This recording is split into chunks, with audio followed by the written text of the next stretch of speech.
Balalar, men mektepke келе жатып, әртүрлі жол белгілерін көрдім.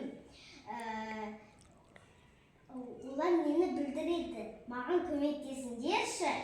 Әрине, біз көмектесеміз. Ашса кезек үш көзін, айтты деп ұқсасын.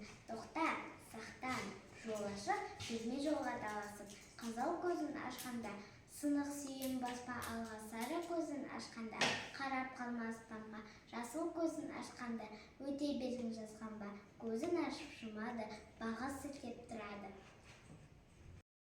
Көшеде өтетін кезде алдымен сол жаққа қараңыз, ал ортасына келген кезде оң жаққа қараңыз.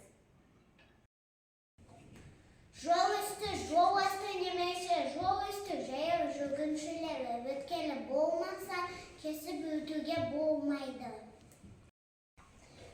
Жол бойында ойын ойнауға болмайды. Және қыс мезгілінде конькимен, санамен сырғанауға болмайды. Балаларға жолда велосипедпен жүруге неше жастан бастап рұқсат етілген? Есіңізде болсын, балаларға 14 жастан бастап көшелер мен жолдарда велосипедпен жүруге рұқсат етілген. Үлкен кіші қала бар, ой жүгіртіп қарады. Көше заңы тым қатал. Сақ болыңдар, балалар.